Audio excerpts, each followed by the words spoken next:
لیکن یہ کہ امام مہدی کی حکومت قائم کرنے کے لیے کون لوگ آئیں گے؟ عرب جو ہیں وہ اندر سے کھوکھلے ہو چکے ہیں، عیاشی نے، دولت نے، پیسے نے، دولت، پیسہ، عیاشی، اس کی وجہ سے کھوکھلے ہو چکے ہیں۔ یہاں میں آپ کو دو حدیثیں سنانا چاہتا ہوں۔ سنن ابن ماجہ کی روایت ہے حضرت ابو ہریرہ سے رضی اللہ تعالی عنہ، قال قال رسول اللہ صلی اللہ علیہ وسلم اذا وقعت الملاحم بعث اللہ بعثا من الموالی ہم اکرم العرب فرسا واجودہ سلاحا یوید اللہ بہم الدین، رواہ ابن ماجہ عن ابی ہریرہ رضی اللہ تعالی عنہ۔ جب ملاحم کا دور شروع ہوگا تو اللہ تعالیٰ اٹھائے گا ایک لشکر یا لشکروں پر لشکر موالی میں سے۔ موالی کون ہے؟ عربوں نے جب فتح کیا تھا اس پورے علاقے کو خلافت راشدہ کے دوران، اور پھر وہ لوگ جو ہے، ایک رائے تو یہ تھی کہ انہیں غلام بنایا جائے سارے آبادیوں کو، لیکن یہ کہ حضرت عمر کا اجتہاد تھا، اس کے مطابق جو ان کو غلام نہیں بنایا گیا تو وہ موالی کی حیثیت رکھتے ہیں۔ عربوں میں دم نہیں ہے، موالی میں سے لشکر اٹھیں گے کہ جو در حقیقت حضرت مہدی کی حکومت کو قائم کریں گے۔ دوسری حدیث سنیے، عن عبداللہ ابن الحارث رضی اللہ تعالی عنہ، اور یہ ابن ماجہ کی روایت ہے، قال قال رسول اللہ صلی اللہ علیہ وسلم یخرج الناس من المشرق فیوطئون للمہدی یعنی سلطانہ، لشکر نکلیں گے، لوگ آئیں گے مشرق سے، اور وہ حضرت مہدی کی حکومت کو جمائیں گے اور قائم کریں گے۔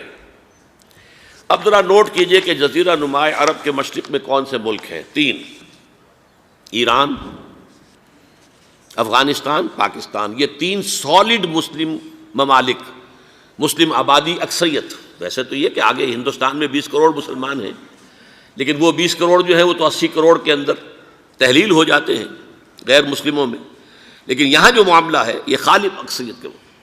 ان میں سے ایران کا معاملہ جہاں تک ہے، نمبر 1 یہ کہ وہ شیعہ عقائد کے حصار میں بند ہے، اس سے ادھر ادھر ہونا اس کے لیے ممکن نہیں۔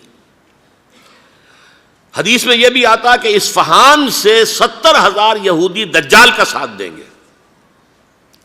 لیکن بہرحال خراسان ایک صوبہ ہے افغانستان کا اس وقت بھی، شمال مشرقی کونے میں، مجھے امید ہے وہاں سے خیر کی، کیونکہ خراسان کا لفظ وہاں پہ شامل ہے، اور حضور کی حدیث میں بعد میں آپ کو سناؤں گا کہ خراسان سے فوجیں چلیں گی جو یروشلم کو دوبارہ حاصل کریں گی، فتح کریں گی۔ جیسے پہلے یروشلم کھویا عربوں نے تھا، دوبارہ حاصل کیا تھا کرد نے، کرد خون صلاح الدین ایوبی رحمۃ اللہ علیہ، ایسے اب پھر عربوں نے کھویا ہے، لیکن لینے والے خراسان سے لشکر آئیں گے۔ یخرج من خراسان رایات سود لا یردھا شیء حتی تنصب بإیلیا، خراسان کے علاقے سے کالے علم لے کر لشکر چلیں گے جن کے رخ کو کوئی موڑ نہیں سکے گا جب تک کہ وہ جا کر یروشلم میں نصب نہ ہو جائے۔ اس کے بعد نام آتا ہے پاکستان کا۔ یہ ہے میری اور آپ کی داستان، اور یہ ہے سبب جس کی وجہ سے کہ میں آپ سے یہ گفتگو کر رہا ہوں۔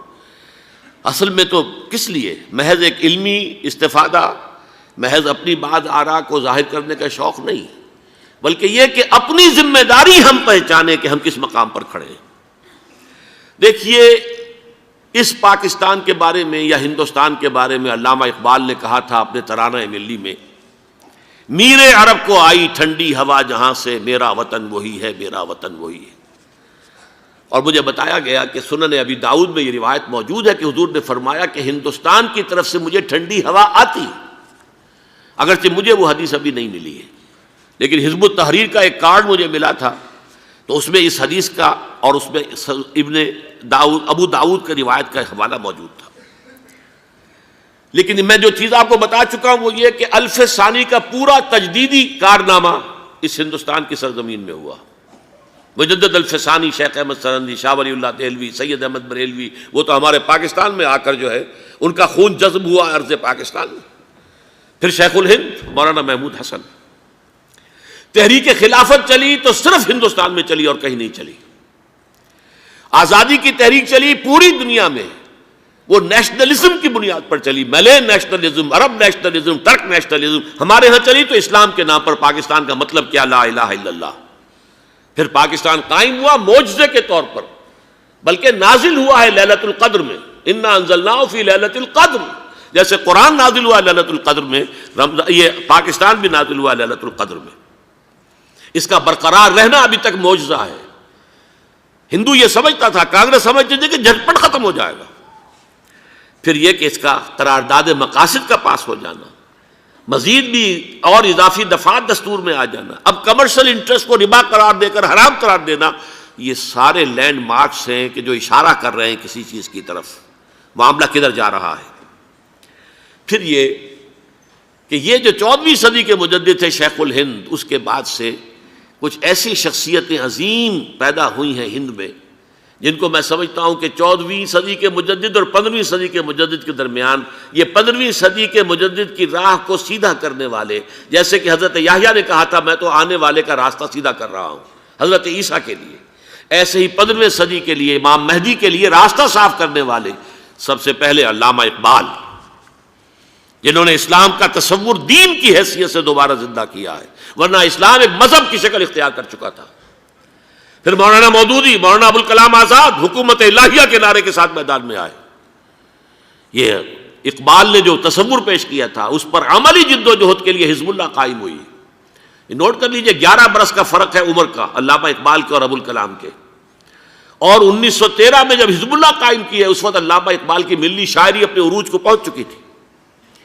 پھر یہ کہ علامہ اقبال کے بعد تعمیل جو ہے اس کام کی وہ ابوالکلام نے کی، لیکن روایتی علماء کی شدید مخالفت کی وجہ سے وہ بددل ہو کر چھوڑ گئے، کانگریس میں شامل ہو گئے، بساط جو ہے حزب اللہ کی انہوں نے لپیٹ دی۔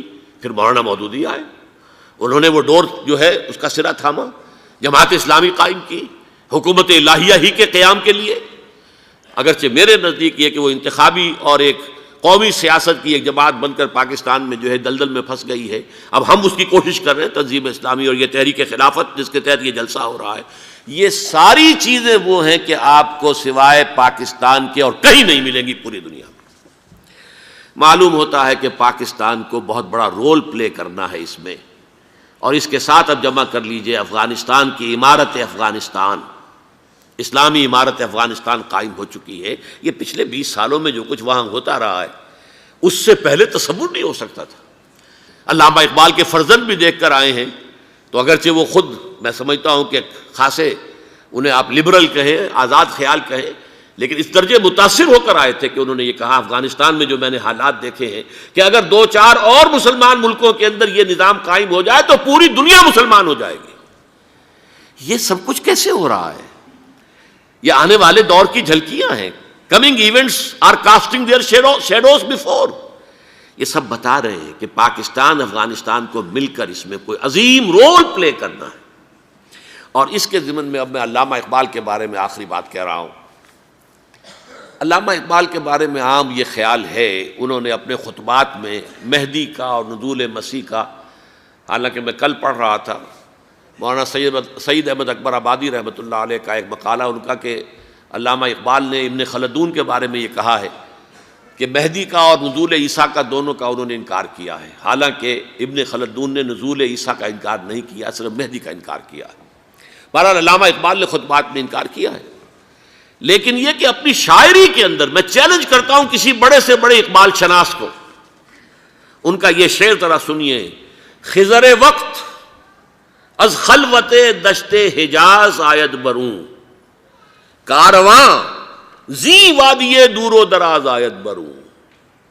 خضر وقت، امام وقت، رہنمائے وقت، قائد وقت، خلوت دشت حجاز، حجاز کی صحرا کی کسی خلوت گزینی سے نکل کر باہر آئیں گے۔ میں حیران ہوتا ہوں علامہ کے اس فکر پر اور اس مصرے پر۔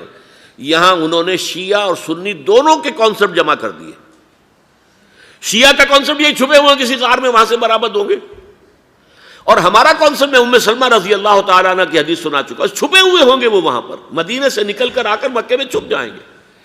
اس خانہ جنگی کی حالت میں لوگ ان کی طرف دیکھ رہے ہوں گے، سوچتے ہوں گے انہیں میدان میں آنا چاہیے، کوئی پارٹ پلے کرنا چاہیے، امت کی رہنمائی کرنی چاہیے، لیکن وہ چھپیں گے، وہ کارہ ہوں گے، وہ اس ذمہ داری کو قبول نہیں کرنا چاہیں گے، جا کے چھپ جائیں گے مکے میں، وہاں سے مکے والے انہیں نکالیں گے، اور وہ کارہ ہوں گے، انہیں بالکل یہ پسند نہیں ہوگا کہ یہ ذمہ داری اٹھائیں۔ تو خضر وقت از خلوت دشت حجاز آیت بروں، کارواں زی وادی دور و دراز آیت بروں۔ کارواں جو چلے گا ان کی مدد کے لیے اس وادی دور و دراز، اس زی عظیم وادی دور و دراز، یہ وادی سندھ ہے۔ وادی سندھ جو ہے ہم سمجھتے ہیں کہ صرف یہ پاکستان اور پنجاب جو ہے یہ اس میں شامل ہے، سندھ اور پنجاب نہیں، افغانستان کا پورا مشرقی علاقہ اس میں شامل ہے۔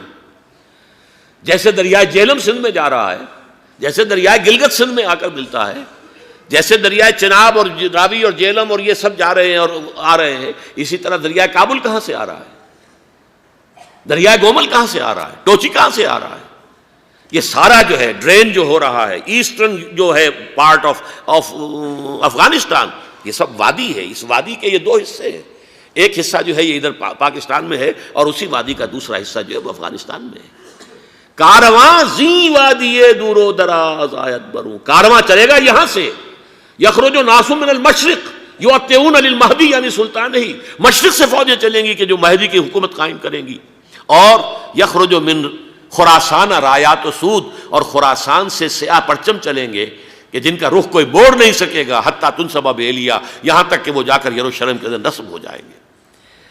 حضرات، میں ایک میری گفتگو کا حصہ باقی تھا لیکن میں اسے چھوڑ رہا ہوں، اس لیے کہ گلوبلائزیشن جو اس کی ہوگی، جو خلافت علی منہاج النبوہ کی تجرید کامل حضرت مہدی کے ہاتھوں عرب میں ہوگی، اس سے پہلے اس کے لیے محنت، کوشش، جد و جہد پاکستان اور افغانستان میں ہو چکی ہوگی جو اسے سپورٹ کرے گی اور وہاں جا کر حکومت قائم کرے گی۔ اس کے بعد گلوبلائزیشن کا جو مرحلہ اس کا ہے وہ حضرت مہدی کے ہاتھوں نہیں ہے، وہ حضرت عیسیٰ ابن مریم ان کے نزول کے بعد ہے، جن کے نزول کے بعد دجال کا خاتمہ ہوگا اور یہودیوں کا استحصال ہوگا، مسلمانوں پر بھی بڑی تکالیف عربوں پر آئیں گی، شدائد آئیں گے، لیکن یہ وہ میں حصہ ملتوی رکھتا ہوں کسی دوسری محفل اور کسی دوسری مجلس اور نشست پر۔